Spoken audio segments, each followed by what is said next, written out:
बोले भगवान महावीर स्वामी प्रथम वंदना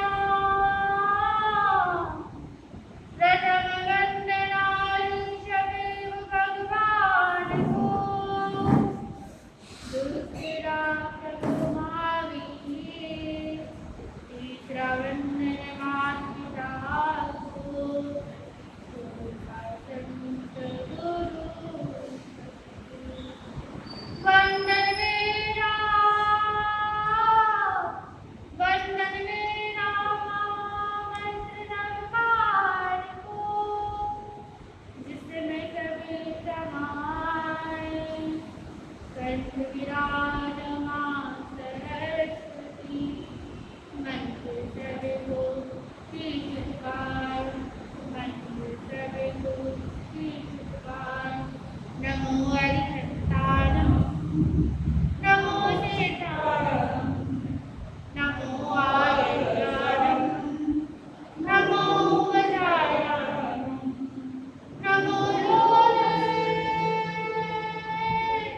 सावधानम नमो लोले सावधानम एसो पंच नमो कारो सावधानम मंगलानास्य सर्वेषु परम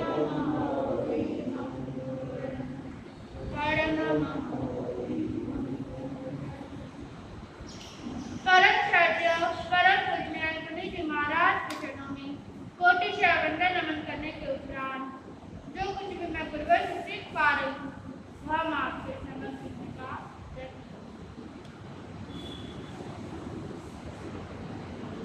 भगवान महावीर स्वामी कहते हैं कि अपने जीवन को अगर आप सुखी बनाना चाहते हैं, अपने कर्मों को नष्ट करना चाहते हैं, खत्म करना चाहते हैं, मुक्ति की राह की ओर जाना चाहते हैं, तो आपको किसी चीज का क्रोध, मान, माया, लोभ, राग, द्वेष, कलह ये सब करने क्या होंगे? छोड़ने होंगे। मोह को तो बिल्कुल ही छोड़ना होगा। मोह के कारण क्या है? आपके कर्म बंधन बंधते हैं। मोह के कारण आप क्या है इतने मोह में आसक्त रहते हैं कि नहीं। जैसे मोह के कारण आप इतना आसक्त हो जाते हैं कि आपको ये नहीं पता कि अगली आपको योनि क्या मिलेगी। एक राजा था, उसकी बहुत रानियां थी, बहुत सारी रानियां थी। उसे नई नई रानियों का शौक था कि मैं आज कल भी शादी करके आ जाऊं, परसों भी शादी करके आ जाऊं। ऐसे उसके अंदर क्या था? बहुत ज्यादा क्या था? मोह के अंदर अटका हुआ था। एक बात की बात है, जो सबसे बड़ी रानी थी, पटरानी थी, राजा युद्ध करने के लिए गया हुआ है। उसको किसी कारणवश युद्ध करने के लिए जाना पड़ा और वो युद्ध करने के लिए गया हुआ है। पीछे से क्या हुआ? पीछे से एक संत आते हैं, महात्मा आते हैं और वो आहार कराती है, आहार भोजन देती है और वो उनसे पूछती है कि भगवान मेरा पति कब आएगा, युद्ध क्षेत्र से कब आएगा? उसने कहा कि कल आएगा। उन्होंने क्या कहा? कल आएगा। अच्छा महाराज, हाँ। अब उन्होंने बोल तो दिया कल आएगा, ठीक है। अब वो सन्यासी जी चले गए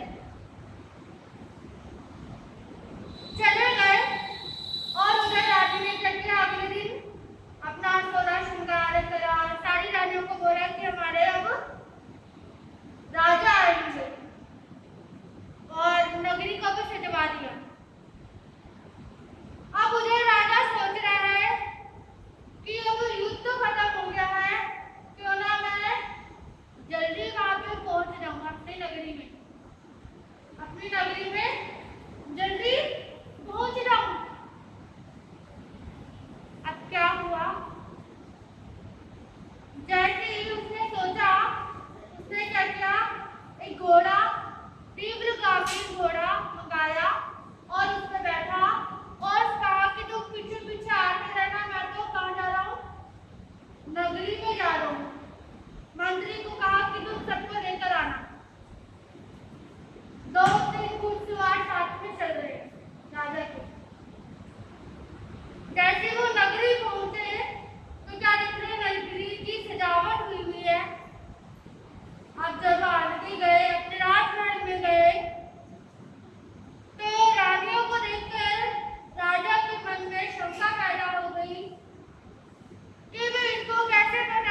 इधर राजा कहते वो मुनि कहाँ है, उनको बुला के लेकर आओ।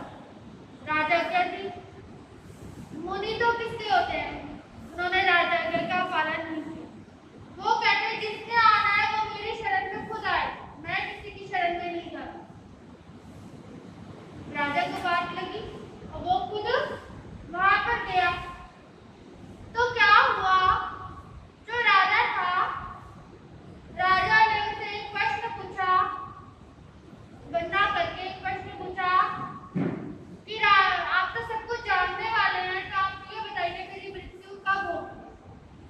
सबको ये प्रश्न होता है कि भाई मेरी मृत्यु कब आएगी, किस दिन आएगी, कब आएगी, कितने घंटों में आएगी। महाराज जी को तो पता था कि 7 दिन में इसकी मृत्यु आ जाएगी, मगर निश्चितकारी भाषा महाराज को बोलनी नहीं थी।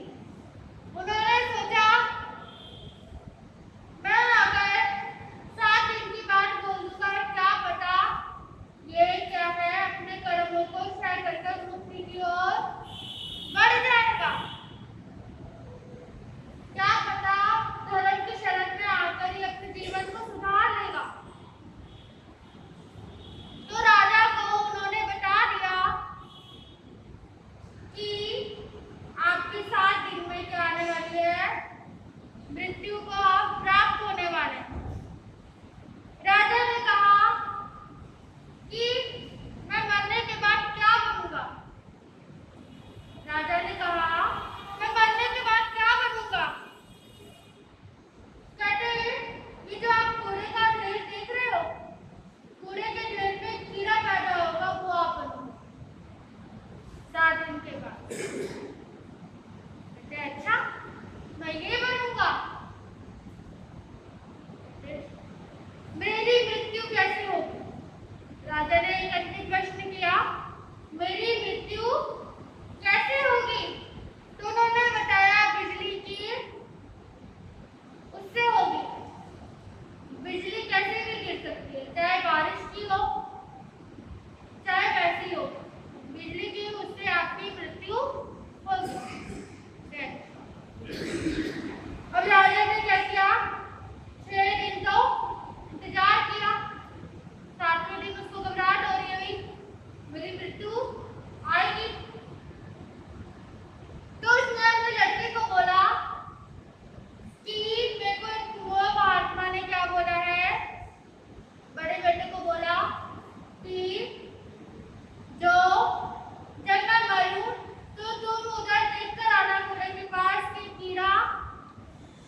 नमन स्वीकार। आप सभी भव्य आत्माओं की भव्यता को मेरा प्रणाम स्वीकार। गुरु कृपा से जो कुछ भी सीख पा रहे हैं उसे कुछ देर आपके समक्ष रखने का प्रयास करें। धर्म प्रेमी बंधुओं, माताओं एवं बहनों,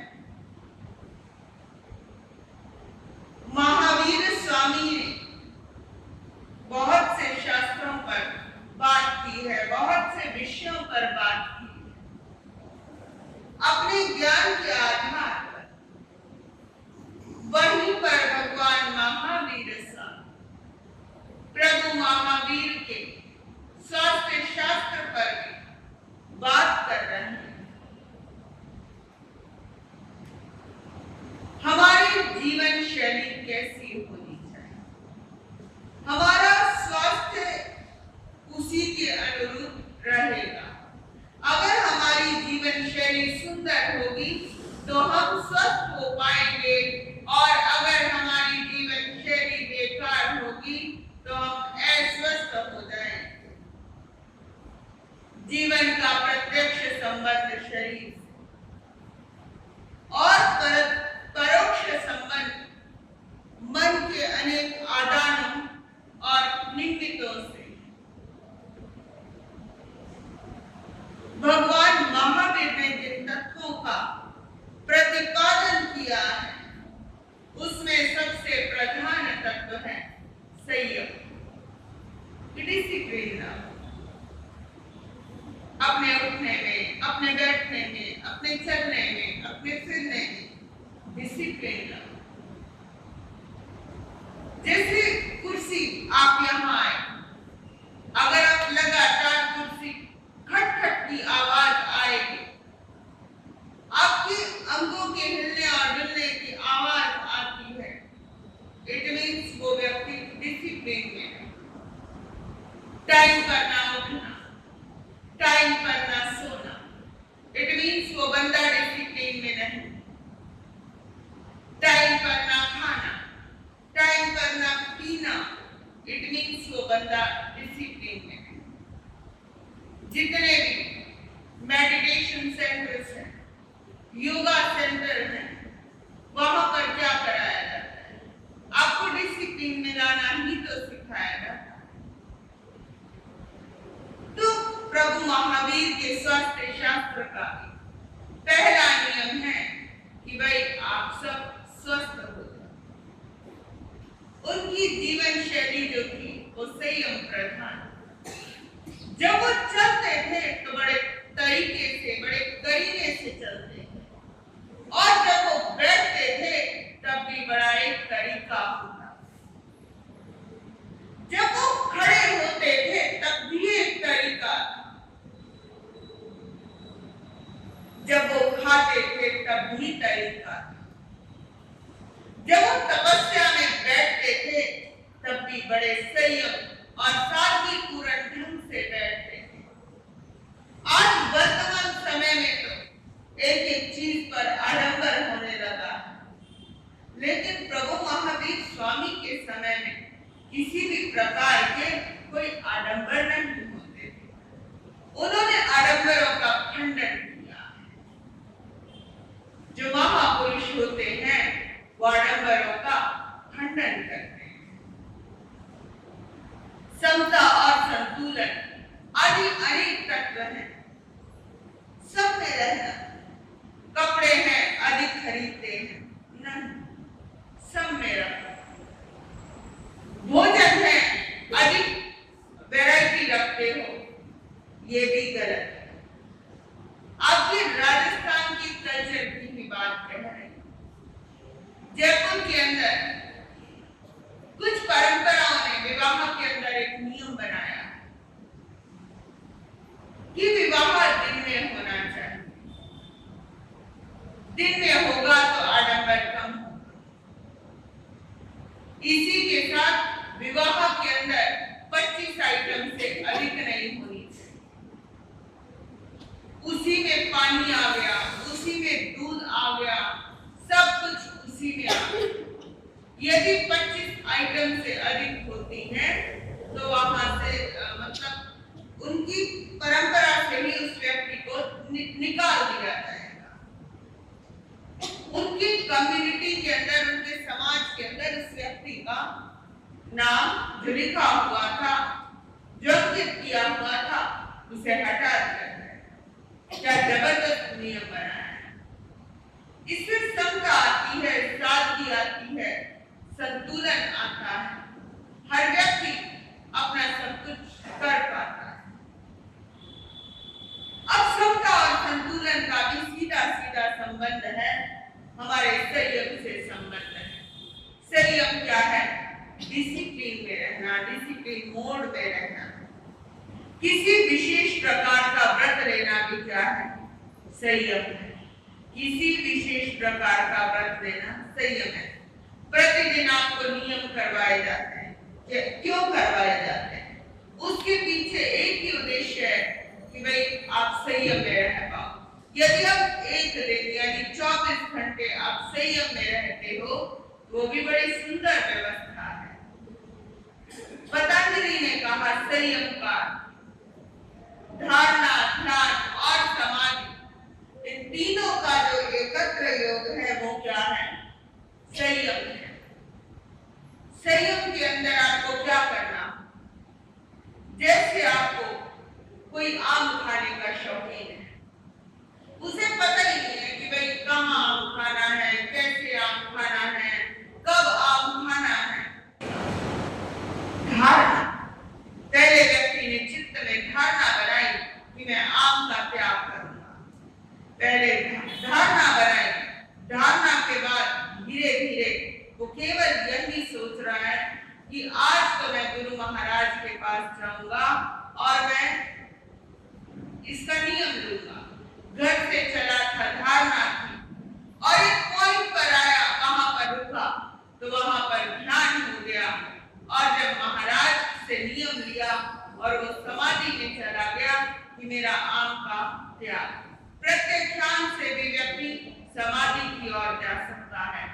छोटे छोटे नियमों से हमारे जीवन का विकास होता है। जो धारणा है, ध्यान है, समाधि है, इनका एकत्र योग ही तो क्या है जी? संयम है। तीनों का एकत्र योग। अगर कोई धारणा है, केवल धारणा है, ध्यान नहीं है और समाधि नहीं है, तब भी बात नहीं बढ़ने वाली। तो अपने को क्या चाहिए? धारणा भी चाहिए, ध्यान भी चाहिए और समाधि भी चाहिए। आधुनिक परिप्रेक्ष्य में प्रभु महावीर स्वामी द्वारा प्रतिपादित जो संयम का अर्थ है मस्तिष्कीय नियंत्रण है, यानी अपने मस्तिष्क पर कंट्रोल करना है, मस्तिष्क पर नियंत्रण करना है।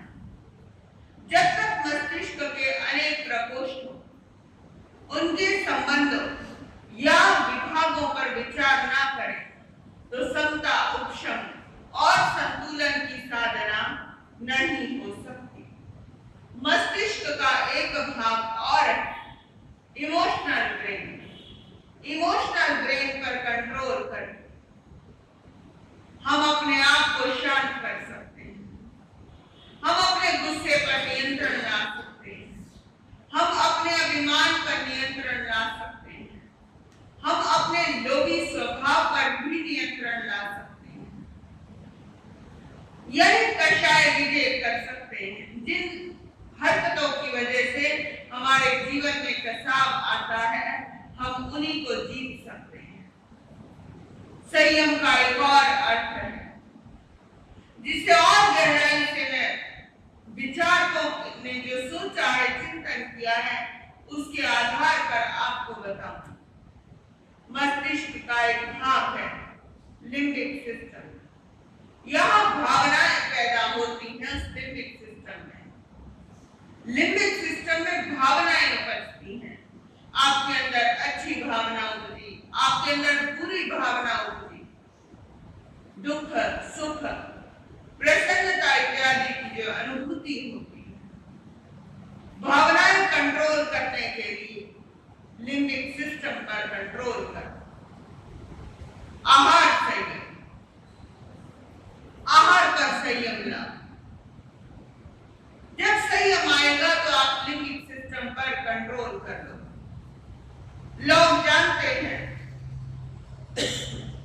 कि तंबाकू सेवन, जर्दा खाना, शराब पीना, ये सब स्वास्थ्य के लिए बहुत गलत है, हानिकारक है, पर वो छोड़ नहीं पाते। इट मीन्स उनका अपने ब्रेन पर किसी भी प्रकार का कोई कंट्रोल नहीं है, उनका अपने मस्तिष्क पर नियंत्रण नहीं है। अगर उनका मस्तिष्क पर नियंत्रण हो जाए तो वो एक ही क्षण में छूट जाता है। एक पल के लिए नियंत्रण हुआ और 1 मिनट के अंदर उनका कंट्रोल हो गया, सारा का सारा सिस्टम। रोग उत्पत्ति के कारण है, रोग उत्पत्ति के हेतु है कि रोग पैदा क्यों होता है। भगवान महावीर स्वामी ने रोग की उत्पत्ति के 9 कारण बताए। पहला कारण है अचास अन्याय। अचास अन्याय से हमारा तात्पर्य है अत्यधिक भोजन। इसकी वजह से भी हमारा दिमाग पर कंट्रोल नहीं रहता है। अगर हमारी थाली के अंदर अधिक भोजन होगा तो हमें बार बार मल मूत्र और विसर्जन के लिए हमें जाना होगा और हमारा क्या दिमाग पर कंट्रोल रह पाएगा, हमारा अपने दिमाग पर कंट्रोल नहीं रह पाएगा। ये पहला कारण है। तंबाकू, जर्दा, शराब, ये भी इसी वजह से हमें लत लगती है कि बार बार व्यक्ति इसे खाता है, बार बार खाता है, बार बार खाएगा तो उसका अपने मस्तिष्क पर नियंत्रण नहीं रहेगा। तो जब मार्केट के अंदर अन्य चीजें चल रही हैं तो उस पर उसका जैसे ही ध्यान जाएगा और वो सोचेगा मैं इसका सेवन करूं, तो उसका मस्तिष्क पर कंट्रोल ही नहीं हो पाएगा। अत्यधिक वस्तुओं का उपयोग करना भी रोग का कारण है। जैसे घर के अंदर अधिक चीजें हो, कपड़ों की अलमारी है, रोज नए नए कपड़े लाते, मसालेदानी रखी हुई है रसोई में, लेकिन मन के अंदर आता है कि भाई रोज मसाले लाओ, नए नए लाओ, रोज नए नए तरीके के रसोई के लिए डिब्बे लाओ। अतिरिक्त वस्तुओं का उपयोग करना ये भी रोग को निमंत्रण देता है। देखो, एक बच्चा है, उसका पहले एक मोबाइल से काम चलता था। एक बच्चा है जिसका एक सिम से काम चलता था, लेकिन अब दूसरा मोबाइल लिया, दूसरी सिम ली। अब मोबाइल के अंदर एक ऐसा फंक्शन आया कि 2 सिम का मोबाइल आने लगा। अब उसने सोचा 2 सिम है इसमें, थोड़ा और स्टैंडर्ड बढ़ा कि जब भी जेब से मैं निकालूं मोबाइल तो 2 मोबाइल निकलने चाहिए। अब उसने एक और सिम खरीद ली। अब मोबाइल ऐसे आने लगे कि 2 सिम के आने लगे। फिर उसने एक और उसके अंदर सिम डलवाई। अब व्यक्ति के पास 2 फोन हैं और 4 क्या है नंबर है। ये कॉमन आदमी की मैं बात कर रही हूँ। इस बात से पता चलता है कि इस व्यक्ति का अपने मस्तिष्क पर नियंत्रण नहीं। काम 1 से भी चल सकता है, काम 2 से उसे क्यों चलाना।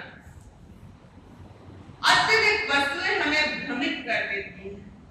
जब हम भ्रम में होते हैं तब हमारे से हमारा धर्म ही छूट जाता है। आहार का जो संयम है वो मस्तिष्क पर नियंत्रण लाता है। जैसे आपने बहुत बरस पहले ऐसा होता था, संत इत्यादि भी एक समय भोजन करते, 24 घंटे में एक समय भोजन, एक समय पानी। लेकिन शारीरिक शक्ति, बल कम होने से संत परंपरा के अंदर भी 2 समय गोत्री को जाने लगे, 3 समय गोत्री को जाने लगे, कोई बीच में भी ले लेता है। और इससे क्या है, मस्तिष्क का जो नियंत्रण है वो खत्म होता है। जो आपको टाइम टू टाइम व्रत करवाए जाते हैं, टाइम टू टाइम उपवास कराए जाते हैं, वो इसी वजह से है कि भाई आपके मस्तिष्क पर नियंत्रण होना चाहिए, आपके मस्तिष्क पर कंट्रोल होना चाहिए। दूसरा है भोजन।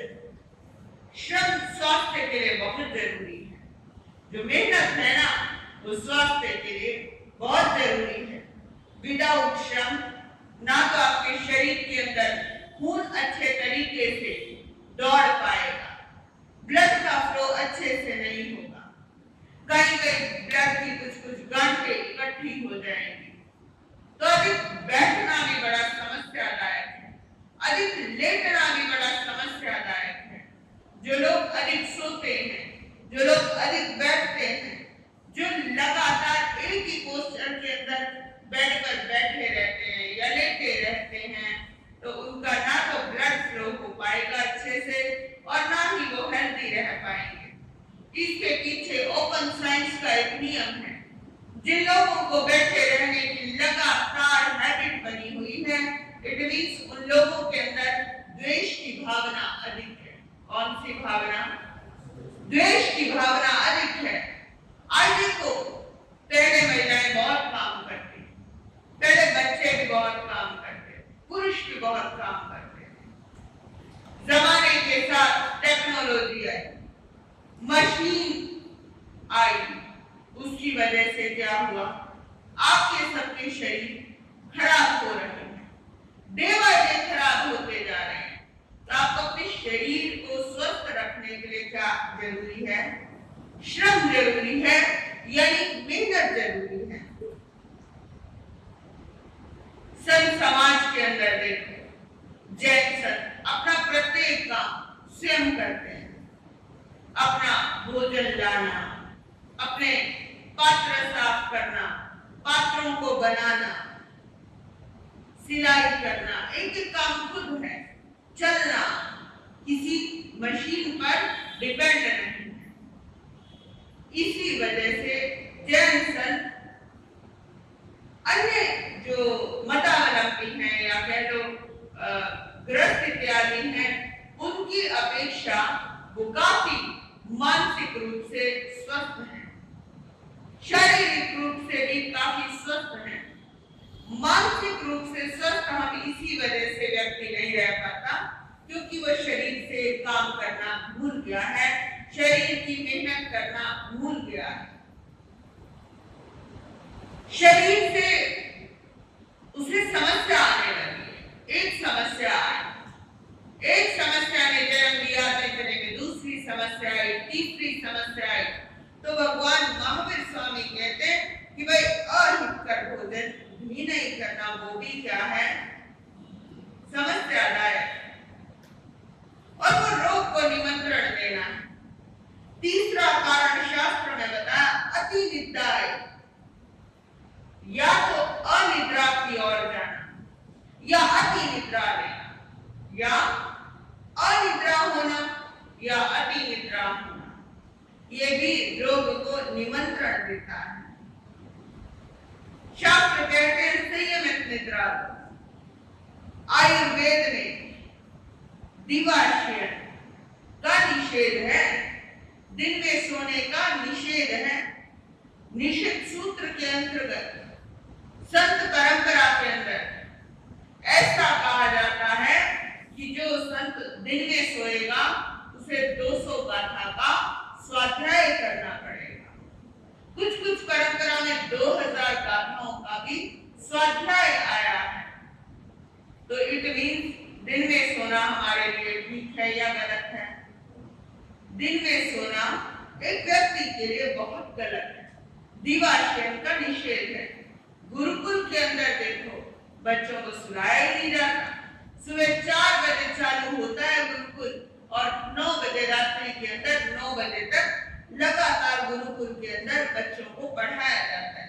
और आपकी आंखों में वो चमक ना होगी जो गुरुकुल के बच्चों की आंखों के अंदर चमक होती है। आपके अंदर वो स्फूर्ति ना होगी जो गुरुकुल की आंखों बच्चों के अंदर जो स्फूर्ति होती है।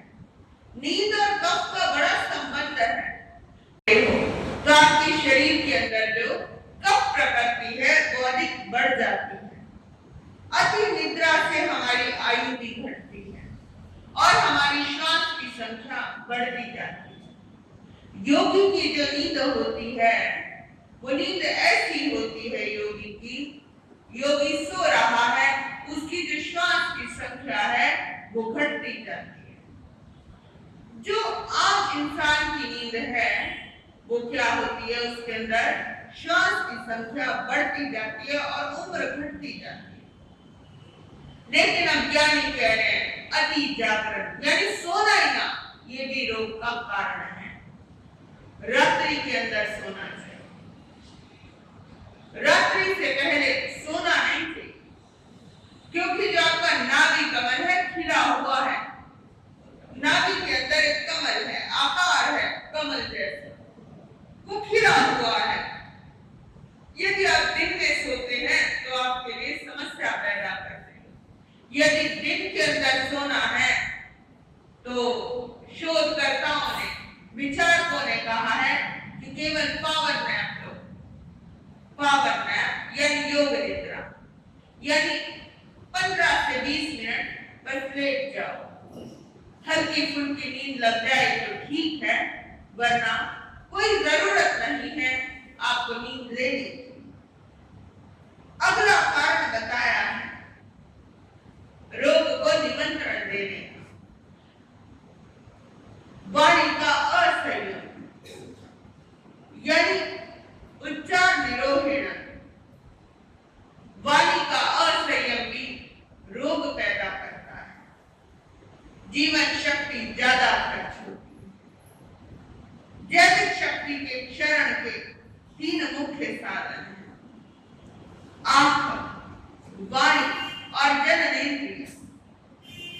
क्योंकि हमारी अंगुलियों से भी बिजली निकलती है जो हमें नजर नहीं आती है। मशीनों के आधार पर अमेरिका के अंदर शोध किया गया, मशीनों के अंदर अंगुलियां रखी गई, शरीर रखा गया, आपके चारों और आपके शरीर के चारों और भी विद्युत निकलती है, लगातार निकलती है। इलेक्ट्रोमैग्नेटिक फील्ड, उसी के आधार पर आपका आवामंडल बनता है और उसी के आधार पर आपकी निष्ठा बनती है। जो ओरा देख लेते हैं या जो ओरा चेक कर लेते हैं तो वो बड़े अच्छे से जानते हैं। जैसे कई लोग आपसे बड़ी जल्दी अट्रैक्ट हो जाते हैं, कुछ लोग ऐसे भी होते हैं जो आपसे क्या है अट्रैक्ट ही नहीं होते।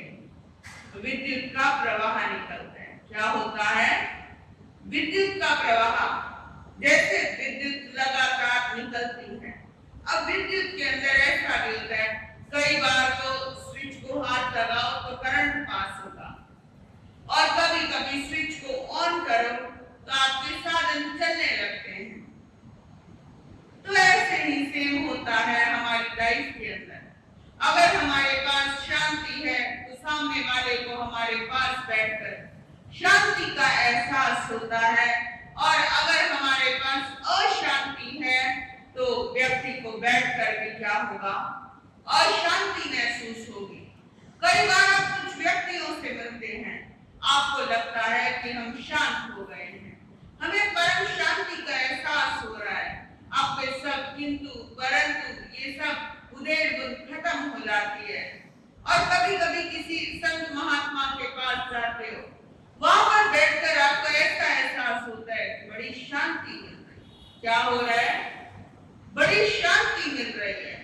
और कभी कभी ऐसा एहसास होता है कि वे प्रश्न पूछने आए थे महाराज से अपनी लाइफ से रिलेटेड, क्योंकि गुरु एक लाइफ कोच भी है। गुरु से आप पूछने आए एक प्रश्न कि भाई एक संशय है इस बात के अंदर, लेकिन क्या होता है कि आप वहां पर उनके चरणों में माथा टिकाया और सारे के सारे आपके दुख तकलीफ सब कुछ क्या हुआ, खत्म हो गया। तो इससे क्या पता चलता है कि भाई उस व्यक्ति का ऑरा इतना जबरदस्त था कि उस व्यक्ति के ऑरे में जैसे ही व्यक्ति जाता है और उसे परम शांति का एहसास होता है। समय आपका हो गया है। आज श्री कृष्ण जन्माष्टमी है। श्री कृष्ण आने वाली 24वीं के अंदर जैन धर्म के एक तीर्थंकर के रूप में होंगे, जिनका नाम होगा अमरनाथ। 9वें तीर्थंकर बनेंगे।